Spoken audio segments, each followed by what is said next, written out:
교회에 오셔서 진심으로 축복합니다. 살아 계셔서 이렇게 우리의 생에 교회에서 만날 수 있다고 하는 것이 감격이 될 줄은 꿈에도 몰랐습니다. 지금도 여전히 조심스러워서 가정에서 예배드리고 있는 모든 성도들에게도 오늘 교회에서 예배드린 우리 믿음의 식구들만큼 똑같은 은혜가 넘칠 줄로 믿습니다. 우리 하나님께 진심으로 감사하는 마음으로 큰 박수로 하나님께 영광 돌려드리겠습니다.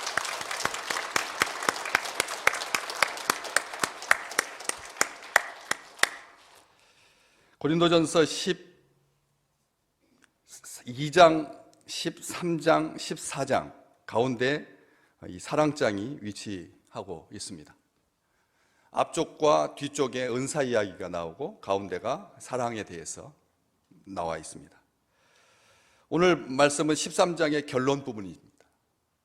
우리가 너무나 잘 아는 것, 너무나 익숙한 것, 그런즉 믿음, 소망, 사랑 이 세 가지는 항상 있을 것인데 그 중에 제일은 사랑이라. 이렇게 13장을 마무리하고 있죠. 그런데 12절은 훨씬 더 길고 그리고 강력합니다. 12절은 13장 13절은 우리가 익숙한데 12절은 연결해서 잘 읽지 않죠. 우리가 지금은 거울로 보는 것 같이 희미하나 그때에는 얼굴과 얼굴을 대하여 볼 것이요 지금은 내가 부분적으로 아나 그때에는 주께서 나를 아신 것 같이 내가 온전히 알리라. 이 거울 이야기를 하고 있습니다. 그 앞쪽에 11절에 보면은 어린아이와 장성한 사람 이야기를 하고 그리고 12절에 거울 이야기를 합니다. 거울은 13세기경에야 지금과 같이 거의 완전하게 사물을 비칠 수 있는 거울이 만들어졌습니다. 13세기라고 하면 1200년대에서 겨우 거울이 나온 거죠. 그 이전까지는 석경이나 동경, 돌을 바짝바짝 갈아서 보고 또 청동 거울을 깨끗이 닦아서 사물을 봤습니다. 자기를 본 거죠. 자기를 보려고 하는 목적이 거울의 목적이었습니다. 그런데 돌에다가 자기를 비춰본다라고 하는 것이 얼마나 희미하겠습니까? 돌에다가 자기를 볼 수 있다라고 하는 것이 얼마나 엉성하겠습니까? 대충 그럭저럭 보는 거죠. 바울 당시에도 그것을 면치 못했습니다. 석경은 아니었지만 동경, 청동 거울을 사용했지만 잘 닦인 청동 거울로 자기 얼굴의 윤곽을 대충 보는 정도로 만족해야 했습니다.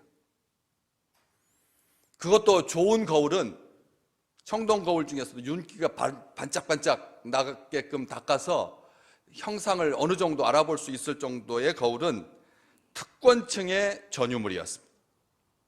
일반 사람들은 거울을 가질 수가 없었습니다. 워낙 비싸니까 가질 수가 없었습니다. 소유는 물론 구경도 쉽지 않았습니다. 그런데 공교롭게도 이 고린도 지금 교회에다가 쓴 편지거든요. 바울이 고린도 지역은 거울의 특산지로 유명했습니다. 그렇기 때문에 거울 이야기를 하는 겁니다. 이 바울의 마음이 우리의 마음인 거죠. 거울을 잘 알고 있는 사람들에게 거울 이야기를 합니다. 우리가 지금은 거울로 보는 것 같이 희미하다. 이제 이 말씀 이해가 되시죠? 지금 거울로 보는 것이 무슨 희미합니까? 당시 2000년 전에는 희미할 수밖에 없었습니다. 희미하다라고 하는 것은 모습을 전적으로 반영하지 못한다라고 하는 뜻이죠. 지금도 거울은 우리 사물과 반대입니다. 그렇죠? 반대인 것이죠. 거울은 사물과 반대의 모습을 보여줍니다. 오른손을 들면 자기는 왼손을 드는 거죠. 거울은 우리가 생각할 때 거울 오른손이니까 오른손이지만 거울에 비친 모습은 왼손인 겁니다. 그렇기 때문에 왼쪽을 반영하고 왜곡된 모습을 반영할 수밖에 없죠. 거울과 관련된 이야기들이 어린아이의 동화책에도 얼마든지 있습니다. 신데렐라 이야기도 나오고 또 거울아 거울아 누가 이 세상에서 제일 예쁘냐 하는 이야기도 나오고 거울은 아주 익숙한 개념입니다.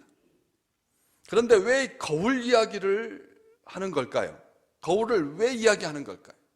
이것은 예언이나 방언이나 지식, 그 앞쪽에 나와 있는 12장에 나오고 있는 은사들, 성령께서 교회의 성도들에게, 주의 백성들에게 서로 사랑하라고, 서로 섬기라고 주시는 은혜로운 선물, 은사 이야기가 12장에 가득 차 있거든요. 성령의 은사 이야기가 나오는데 그 은사 중에서 예언은 우리가 말하는 것처럼 점치는 게 아닙니다. 성경에서 점치는 것을 하나님께서 은사로 주시지 않죠. 그것은 점치는 자를 하나님께서 박멸하라고 그랬는데, 점치는 것은 하나님 앞에 모독이라고 했는데, 점치는 게 아닙니다. 예언은 지금의 설교인 겁니다. 당시는 설교라는 말이 없었기 때문에 예언의 은사는 설교, 말씀을 전하는 은사입니다. 말씀을 증거하는 은사입니다. 제가 강단에서 우리 믿음의 식구들에게 선포하는 이 말씀은 제가 하는 게 아니죠. 하나님께서 종을 세우셔서 여러분들에게 하시는 거죠. 저에게도 하시지만. 그래서 우리가 그렇게 강대상에서 하나님께서 선포하실 때 하나님께서 그 일을 이루시는, 미래 일도 말하기도 하고 과거를 거울 삼아서 현재를 보기도 하고 현재를 통해서 미래를 보는, 이러한 것들이 예언인 것입니다. 예언과 방언, 우리가 잘 알고 있는 방언, 그리고 지식, 이것도 다 하나님께서 주시는 은사입니다. 그런데 그런 예언이나 방언이나 지식을 통해서 하나님을 알려고 하는 것은 거울로 보는 것처럼 하나님의 모습을 희미하게밖에 볼 수가 없었다는 것입니다. 희미하게 볼 수밖에 없다는 것입니다. 여러분, 방언 기도 얼마나 하십니까? 제가 처음에 우리 교회 식구들에게 공개 이렇게 찬양 예배 중에 방언 해드렸습니다. 방언은 이런 거다, 방언은 이렇게 한다, 얼마든지 할 수 있다, 누구나 할 수 있다, 사모하는 자에게 하나님께서 주신다.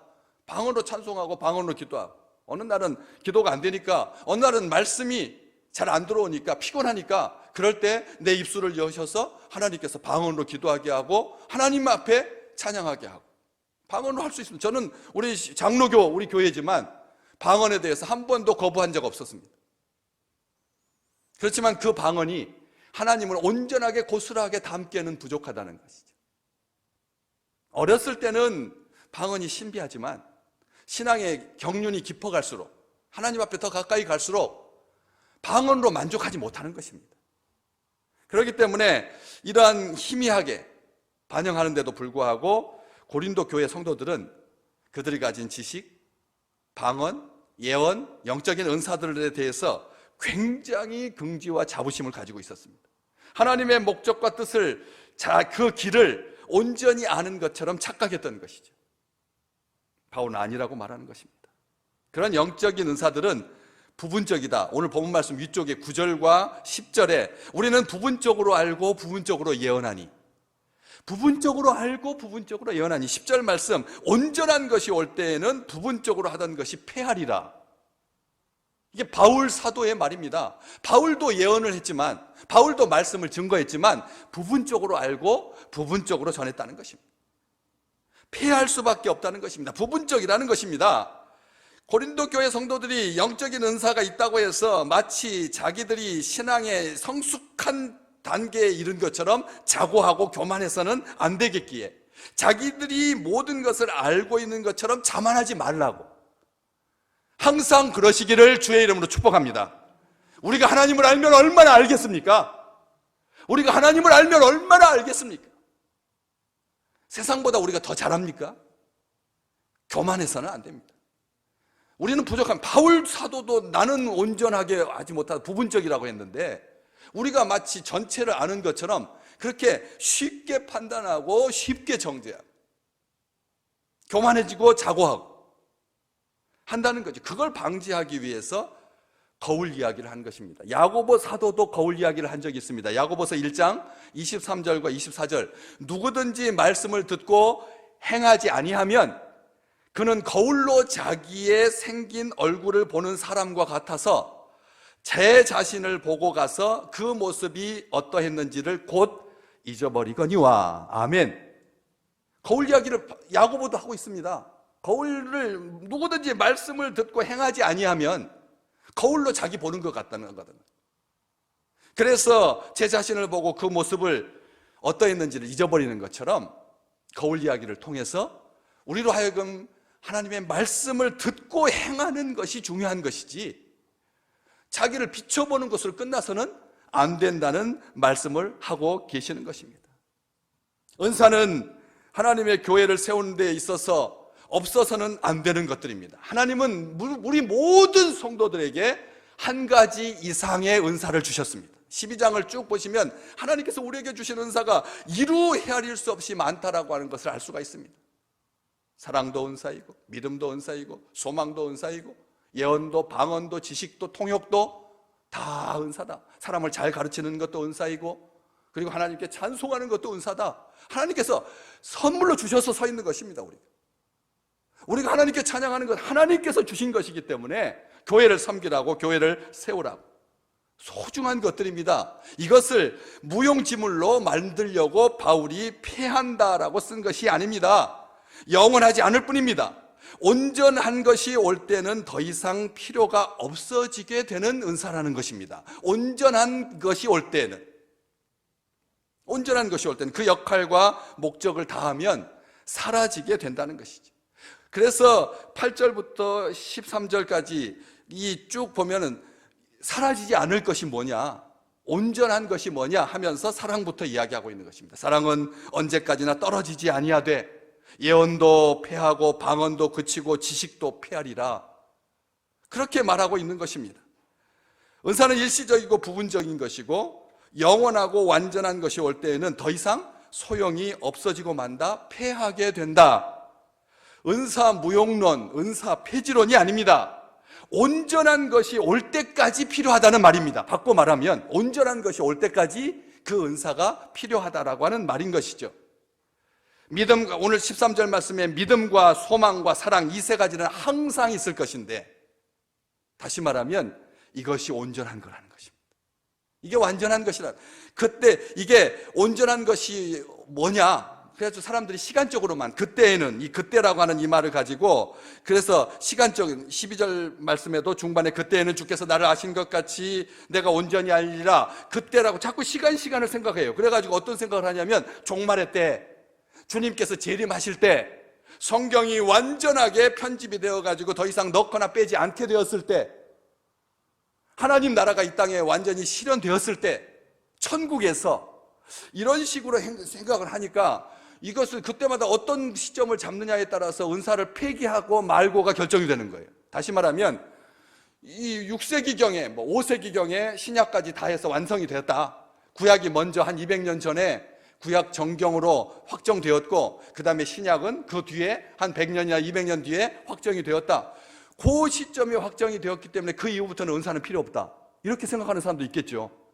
성경이 올 때까지라고 생각한다면, 성경이 올 때 완전한 것은 성경 아닌가라고 한다면 시점이 달라지게 된다는 것입니다. 어떤 판은, 그런 것을 믿는 사람들은 그 이후부터는 은사는 무용 폐해야 된다고 생각하고, 또 어떤 사람은 주님께서 재림하실 때가 완전한 때가 아닌가, 그때가 아닌가, 그래서 그때까지는 교회에게 하나님께서 은혜로 주신 선물이기 때문에 계속해도 된다. 그래서 다른 교단에서는 지금도 여전히 은사주의, 은사 말하는 거예요.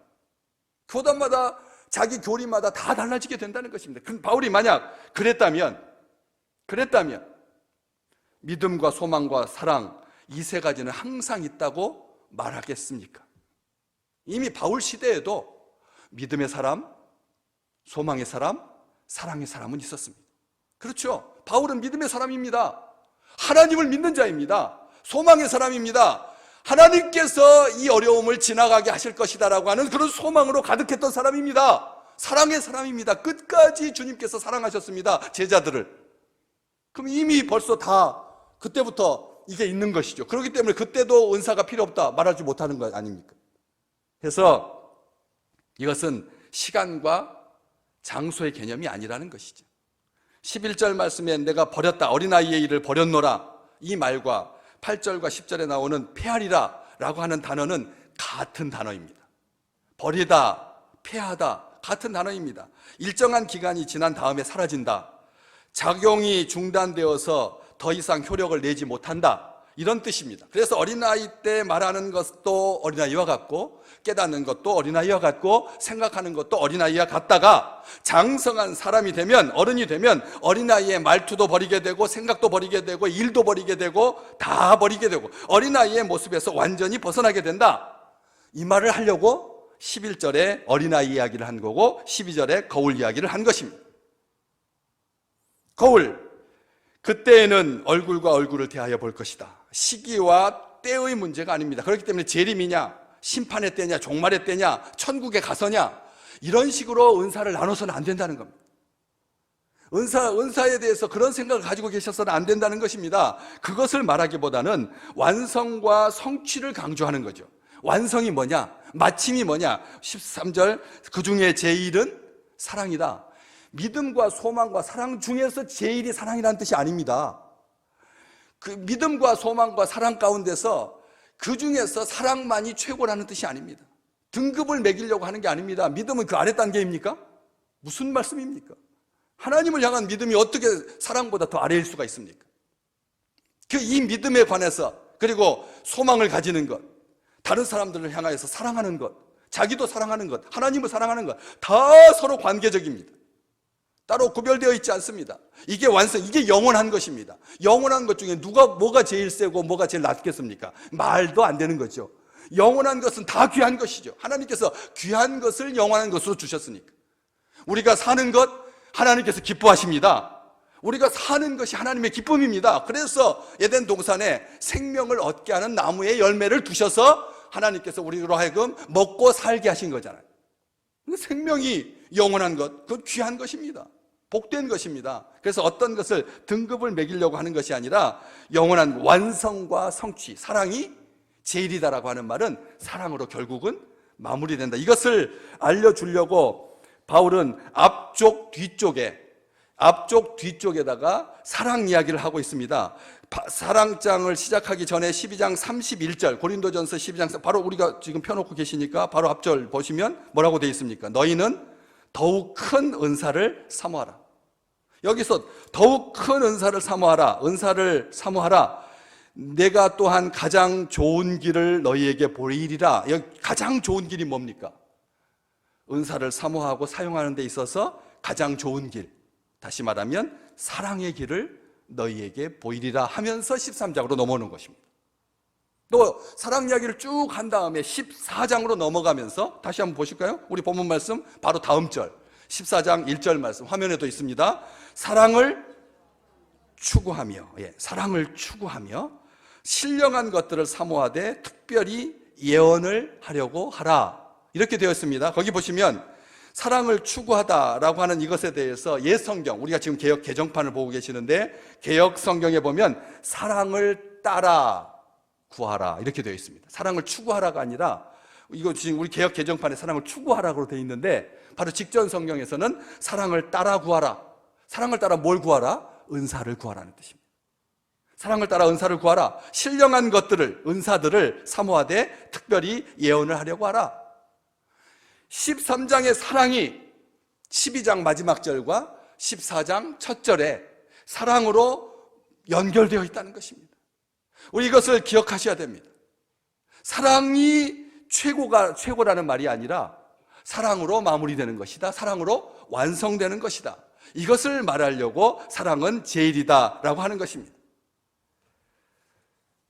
우리가 이 땅에 살면서 이 얼굴과 얼굴을 대하여 보는 놀라운 때, 놀라운 축복, 사랑이 완성되는 때를 말하는 것입니다. 우리가 지금 얼굴과 얼굴을 보고 계십니다. 사랑의 완성인 것입니다. 아무리 여러분 비대면으로 영상으로 10년을 통화를 한다고 해서 여러분 그게 진정한 사랑일까요? 한번 가만히 생각해 보십시오. 왜 우리가 이렇게 답답해 할까요? 영상으로 처음에는 조그마한 스마트폰으로 보다가 자녀들이 어머니 그러면 눈이 침침해지고 눈물도 안 나가지고 눈이 안구가 건조해져서 시력이 나빠집니다 해가지고 큰아들이 손주가 와가지고 큰 모니터에 연결해서 목사님의 이 땀방울 구멍까지 다 보게 되었지만, 그렇지만 왜 만족이 없는 걸까요? 얼굴과 얼굴을 대하기 전까지는 희미할 수밖에 없기 때문입니다. 부분적일 수밖에 없기 때문에 그렇습니다. 얼굴과 얼굴을 왜 굳이 보려고 하는 걸까요? 얘들아, 추석에 오면 불효다. 추석에 오면 불효다. 아무리 해도 갈 사람은 다 갔습니다. 다 형제들 만나고 부모님 만나고 그러지 않았습니까? 그게 뭔데? 왜요?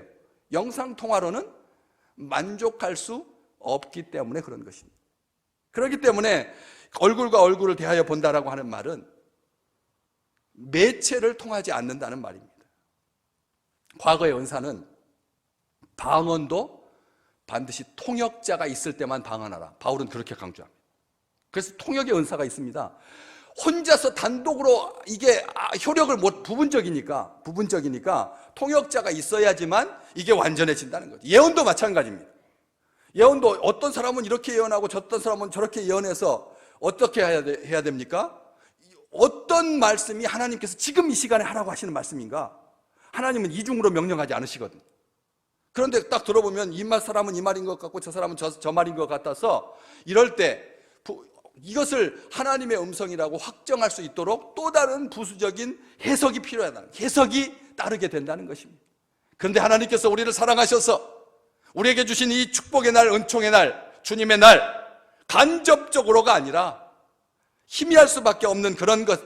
그래서 영상을 통해서 비대면으로 하다 보면 편견과 오해가 문제가 생길 수밖에 없기 때문에 거울과 같은 매체가 필요 없는 때 얼굴과 얼굴을 대하여 본다는 말은 바로 그런 것입니다. 다시 해석해야 하는 복잡한 과정을 거치지 않아도 되는 때, 잘못 이해했던 것들로부터 자유로워질 것이다라고 하는 바로 축복의 말씀이 얼굴과 얼굴을 대하여 볼 것이라는 뜻입니다. 한 번 보면 속이 시원해집니다. 한 번 보면 그 사람으로부터 직접 들으면 내가 오해했었구나 하고 오해가 풀리게 됩니다. 한 단계 거쳐서 들으니까 희미해지는 거고 오해가 발생하는 거잖아요. 그렇기 때문에 얼굴과 얼굴을 대면하여서 보는 것보다 더 큰 축복, 더 큰 사랑이 없는 것이죠. 세상의 거울이 부서지게 될 것입니다. 하나님의 영광과 광채가 우리를 비추는 날이 올 것입니다. 그때 완전한 때, 궁극적으로 바로 그런 날을 예언하고 있는 것이 바로 거울과 거울로 보는 것이 깨지고 얼굴과 얼굴을 대하여 볼 것이다라고 하는 말의 의미인 것이죠. 하나님을 온전히 보게 될 것이다. 하나님을 바라보면서 사랑하게 될 거다. 하나님의 온전한 사랑이 우리와 함께 할 거다. 하나님은 사랑이시고 사랑하는 자만이 하나님을 볼 수 있다. 사랑으로 아는 것이 진실로 아는 거다. 사랑할 때 우리는 비로소 하나님을 보고 되고 알게 된다. 잠언 8장 17절, 나를 사랑하는 자들이 나의 사랑을 입으며 나를 간절히 찾는 자가 나를 만날 것이니라. 아멘. 나를 사랑하는 자들이 나의 사랑을 입고 나를 간절히 찾는 자가 나를 만날 것이다. 요한복음 14장 21절, 우리 주님께서 하신 말씀, 나를 사랑하는 자는 내 아버지께 사랑을 받을 것이요 나도 그를 사랑하여 그에게 나를 나타내리라 하셨습니다. 얼굴과 얼굴을 대하여 볼 것이다라고 하는 말은 바로 그런 의미입니다. 고린도 교회는 교회의 유익을 위해서 주신 은사를 가지고 서로 섬기라고 주셨음에도 불구하고 많은 은사를 가지고 있었다고 자랑했습니다. 나는 이런 은사도 있고 이런 은사도 있어 하고 자기를 자랑하고 자기를 드러내고 내세웠습니다. 자신의 유익을 구했습니다. 그래서 간절히 은사를 구하고 열심히 사역을 감당할수록 교회가 자꾸 시끄러워지는 거예요. 안 그렇겠습니까? 어떤 은사가 더 센 은사냐? 코로나 시대 때는 어떤 은사가 제일 좋은 은사일까요? 코로나 시대 때는 어떤 은사가, 지식의 은사가 센 은사입니까? 아니면 사는 은사가 센 은사입니까? 시대 때마다 춤추게 되고 바꿔지게 되는 거죠. 전쟁 때는 이 은사가 좋고, 평상시에는 이런 은사가 좋고, 사람이 모였을 때는 이런 은사가 좋고, 사람이 없을 때는 이런 은사가 좋고, 비교하고 평가에 대해서 등급 매기게 되고, 차별하게 되고, 구별하게 되고, 아래로 보게 되고, 그러다 보니까 불편해지고 싸우게 되고, 그게 사랑이 없어지는. 은사를 통해서 서로 사랑하라고 주셨는데 은사를 통해서 더 갈라지게 돼. 그래서 바울파, 개바파니, 심지어 예수파, 바울파, 그리스도파, 예수파, 개바파, 아볼로파, 공식적으로 고린도 교회에서 등장하고 있는 파만 네 파였습니다. 이래서는 안 되겠기에 바울은 수많은 문제와 분쟁들이 일어나고 성도들은 서로 깊은 상처를 받고 반목하게 된, 차라리 은사를 안 주셨으면 안 싸웠을 텐데 늘 하나님 죄송합니다, 부끄럽습니다, 살려만 주십시오, 하나님 예배만 드리게 해주십시오 했을 텐데, 은사를 선물로 받고 나니까 자꾸 자기가 많이 나는 더 사랑받아서 받은 것처럼, 쟤보다는 내가 더 하나님 앞에 깊은 열정을 가지고 있는 것처럼 착각할까 봐 바울은 사랑을 말하는, 친밀한 사랑 안에서 보는 거다. 거울과 얼굴과 얼굴을 대하여 본다라고 하는 말은 단순하게 현장에 있는다는 뜻이 아닌 거죠. 교회에 왔다는 것을 말하는 것이 아닙니다. 분명히 그것을 전제하겠지만 친밀하게 사랑하는 것입니다. 나를 가장 잘 아는 사람은 나를 가장 사랑하는 사람입니다. 아멘. 나를 가장 잘 아는 사람은 나를 가장 사랑하는 사람입니다. 우리 하나님만큼 우리를 알겠습니까? 하나님은 우리를 사랑하십니다. 우리는 하나님 모릅니다. 우리가 하나님만큼 하나님 못 사랑하니까 내리사랑인 거죠. 그래서 우리는 하나님 앞에 부족할 뿐입니다. 우리가 하나님 사랑한다고 아무리 찬송으로 하나님 사랑해요 뭐 찬송하고 해도 하나님께서 실제로 아들을 내어주시면서까지 우리를 사랑하신 그 사랑하고는 비교할 수가 없는 거죠. 우리 주님께서 우리를 사랑하십니다. 끝까지 사랑하십니다. 저는 그것을 믿습니다. 우리 주님께서 우리를 사랑하신다는 것을 믿습니다. 그것이 우리의 믿음의 전부입니다. 우리 주님께서 우리를 사랑하십니다. 지식은 거울로 얼굴을 보는 것 같지만 사랑은 얼굴과 얼굴을 대하여 보는 것입니다. 지금은 내가 부분적으로 아나 그때에는 주께서 나를 아신 것 같이 내가 온전히 알리라. 아멘. 바울도 부분적으로만 알 수 있다고 했습니다. 전체를 다 온전히 알 수 없다는 것입니다. 은사로도 부분적으로 밖에는 모릅니다. 투시의 능력을 가진 사람, 제가 늘 말씀드렸잖아요. 그런 분이 계시다고. 투시의 능력을 가진 사모님이 계셔서 그 사모님 앞에만 가면 어떻게 이게 옴짝달싹할 수가 없어. 굉장히 위축 들고 그러더라고요.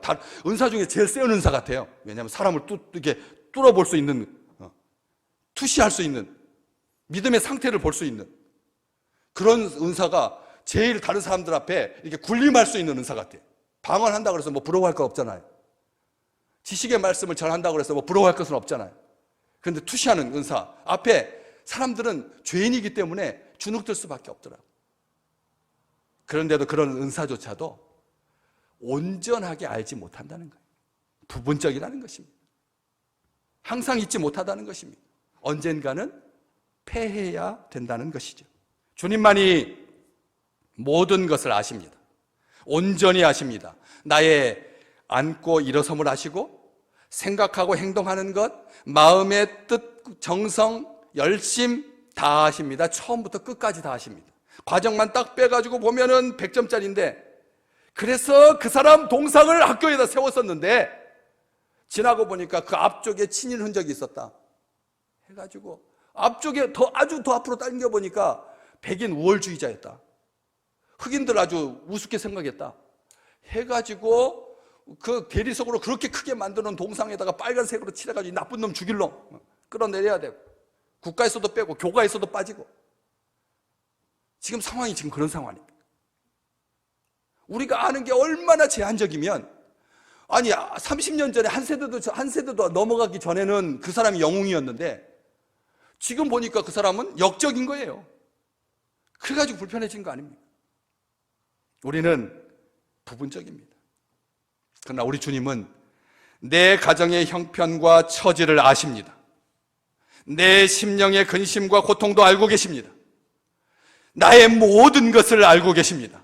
내 존재의 근원까지 알고 계십니다. 나의 영원까지도 하나님께서 알고 계십니다. 불확실함만이 확실한 시대다. 다들 그렇게 말합니다. 우리는 이 시대를 이제 겪습니다. 지금 우리가 지금 열려서 지금 이렇게 예배 드리고 있는 거지 유럽은 난리도 난리가 아닙니다. 아시잖아요. 이제 마스크 하나도 안 쓰고 다니고 막 가서 파티하고 그래가지고 하루에 확진자가 몇만 명씩 나오고 있습니다. 영국, 독일, 프랑스, 이태리 뭐 할 것 없습니다. 유럽은 지금 혹독한 코로나 제2차 대유행에 직면해 있습니다. 우리가 그런데 와서 이렇게 예배를 드릴 수 있다니 이게 도대체 이게 웬 은혜입니까? 웬 은혜입니까? 하나님께서 우리를 사랑하신 줄로 믿습니다. 하나님께서 사랑하시니까 이 혼란 가운데서도 예배 드리라고 너희들은 정한 시간에 내 앞에 와서 예배 드릴 수 있다. 예배 드려야 한다. 라고 해서 우리가 예배 드리는 것 아닙니까? 모든 것이 불확실합니다. 다들 뭐 코로나 이후 때 교회는 어떻게 될 것인가 초미의 관심사입니다. 다들 교인들이 이제 영상 비대면에 익숙해져 가지고 누가 차 타고 버스 타고 애들 싣고 그렇게 교회 와가지고 예배 드리겠느냐, 와서 불편하고 와서 또 싸우고 와서 또 갈등하게 될 텐데 하면서 코로나 끝나면 30%까지 최대한 떨어져 나갈 거다. 이제 자기 교회 목사님 설교로 만족하는 시대는 끝났다. 그건 옛 충성이지. 요즘 세대가 무슨 자기 교회 모교회 담임 목사 그렇게 하냐. 인터넷으로 얼마든지 우리 평상시 내 설교가 좀 짧아서 좀 아쉬웠는데 이 교회 설교 들어가 보니까 갑자기 풍성해졌네. 비교할 수가 있게 된다는 거죠. 고민합니다. 교회가 실시간을 언제까지 할 건가. 실시간을 지금 9시에 우리 성도님들 지금 실시간으로 지금 보고 계십니다. 그런데 이걸 언제까지 가야 되나? 이 한 주간 겹칠 거냐, 2주간 겹칠 거냐, 언젠가는 끝나야 되지 않겠느냐? 옛날처럼 녹화해가 2부 설교 녹화해가지고 설교 부분만 딱 해가지고 인터넷에다 올려서 그래서 그걸 보게 할 거냐? 안 하면 왜 못하는 걸까요? 안 하면 다른 교회 거 볼까봐.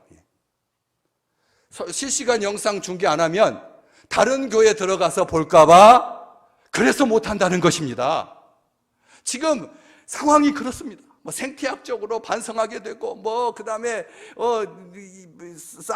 메르스가 닥쳤을 때 제약회사에서 그냥 빠른 시간 내에 하려고 온통 투자했다가 나중에 그것을 우습게 돼가지고 하나도 쓰지 못하고 심지어는 제로밖에 한 통도 팔지 못하고 그냥 지나간 때가 있었거든. 그래서 제약회사가 선뜻 나서지 않게 되었다. 그러면 국가가 이것을 보존해야 줘야 되지 않겠느냐, 이런 생각부터 해가지고 여러 가지 어쨌든 확정된 것은 하나도 없습니다. 우리 교회도 오늘 예배 드렸는데 갑자기 오늘 저녁부터 누군가가 와가지고 막 고열에 시달리면서 확진자가 되면 우리 교회는 2주 동안 또 폐쇄입니다. 못 올라옵니다. 모든 게 불확실합니다. 그럴 때 우리 주님께서 주신 이 말씀만이 확실한 줄로 믿습니다. 주께서 나를 아신 것 같이 내가 온전히 알리라. 희미하게 보였던 것이 더욱더 확실해지시기를 주의 이름으로 축복합니다. 부분적으로 알던 것이 온전하게 될 것입니다. 지식이 하나님의 은총을 입게 될 것입니다. 답답하던 마음이 밝아지게 될 것입니다. 이해할 수 없었던 것이 완전한 해석을 얻게 될 줄로 믿습니다. 그래서 그 밝은 깨달음이 오래오래 남아서 마음은 기뻐서 노래하고 논쟁들은 종식되고 모든 어려운 문제들은 풀리며 결코 깨닫지 못했던 것들이 단순한 것이었다라고 하는 것을 알고 놀라움으로 충만해지는 인생의 모든 경험 가운데서 모든 복잡했던 문제들이 명백해지는, 요양원이 나는 그런 데인 줄을 듣기는 했었습니다. 그렇지만 향정신성 약물을 한 사람이 1년 동안 250번을 투여받았다니, 0.5번 투여받은 어머니 아버지도 계시지만 보니까 요양원에 계신 대부분 70, 80%가 어머니들이더라고요. 다 우리가 갈 건데, 다 우리의 종착역이 만약 그거라면 존엄? 이건 말도 안 되는 거지. 욕창이 나가지고 들어간 지 한 달 만에 욕창이 나가지고 그걸 화면에서 보면서 무슨 생각을 하십니까? 몰랐었습니다. 이제는 알게 됐습니다. 요양병원이 다른 OECD 국가 평균보다 10배나 많대요. 병상의 침실이. 다른 나라는 그거 마련하려고 애쓰고 힘들어하는데 그런 식으로 숫자만 늘리는 것이 아니라 가정에서 계시다가, 그리고 가정에서 아프면 의료진이 방문해서 치료받고 친구들과 함께 평생 행복하시기를 주의 이름으로 축복합니다. 그렇지 않습니까?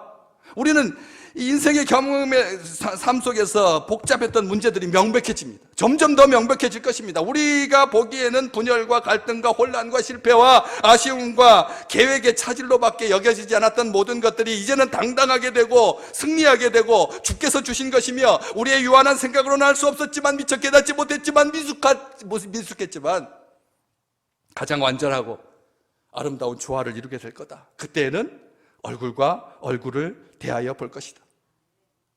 바울은 천국에서 데살로니가 교인들을 알아보기를 기대했습니다. 그래서 데살로니가 전서 2장 19절과 20절의 말씀에 보면 그들이 그의 소망과 기쁨과 자랑의 면류관이 될 것이다, 이렇게 고백했습니다. 기대했습니다. 그들의 얼굴을 알아보고 그들이 그의 소망과 기쁨과 자랑의 면류관이 될 것이다.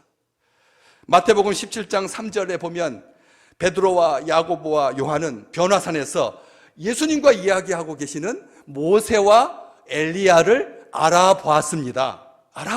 얼굴과 얼굴을 대하여 볼 것이다라고 하는 말은 이제 코로나 시대가 종식되고 현장에서 예배 드릴 것이다라고 하는 것만 한정하지 않습니다. 궁극적으로 천국에 가서까지, 영원한 세계에서까지 서로를 알아보게 될 것이다. 예수님은 많은 사람들이 좁은 문으로 들어가기를 힘쓰지만 들어가기를 구하여도 못하는 자가 많다고 하시면서 누가복음 13장 28절에 너희가 아브라함과 이삭과 야곱과 모든 선지자를 볼 것이다, 알아보게 될 것이다 라고 말씀하셨습니다. 아브라함과 야곱과 이삭, 모든 선지자를, 하나님 나라에 있는 그분들을 알아보게 될 것이다. 만약 너희들이 좁은 문으로 들어가기를 힘쓰지 않아서 바깥에 있게 된다면, 쫓겨나 있다면 그것을 보면서 얼마나 슬피 울며 이를 가게 될 거냐 라고 취지로 말씀하셨습니다. 우리는 코로나 시대를 겪으면서 많은 사랑하는 사람들을 잃습니다. 제 친구 목사님은, 아버지가 목사님이신데 지난 9월달 미국에서 세상 떠나셨어요. 장례식 못 치렀습니다, 가서.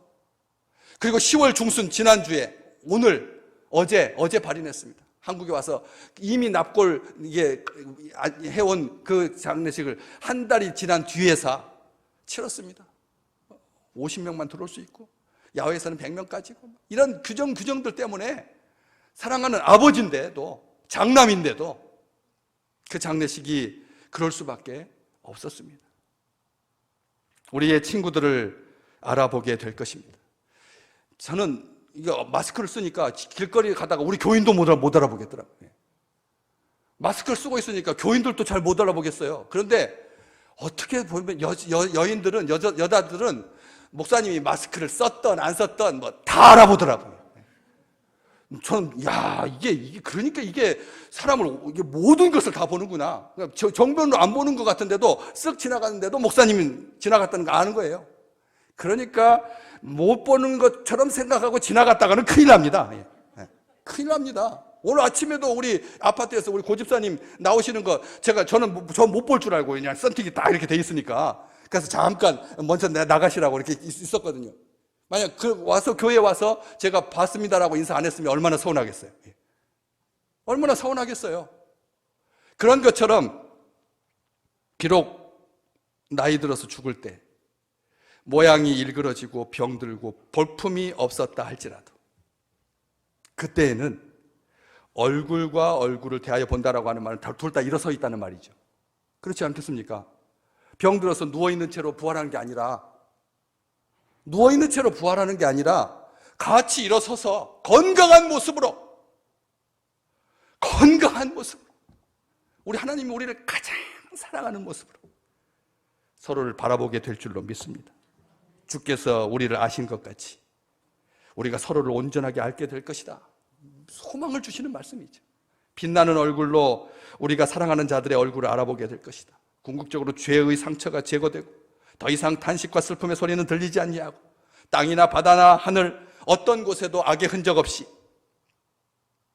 희미하게 보고 부분적으로 알았었지만 얼굴과 얼굴을 대하여 보고 온전히 알게 되는 그런 놀라운 소망 가운데 이 교회에 와서 예배드릴 수 있는 기회를 주신 하나님께 다시 한번 감사하는 우리 모든 믿음의 식구들 되시기를 주의 이름으로 축복합니다.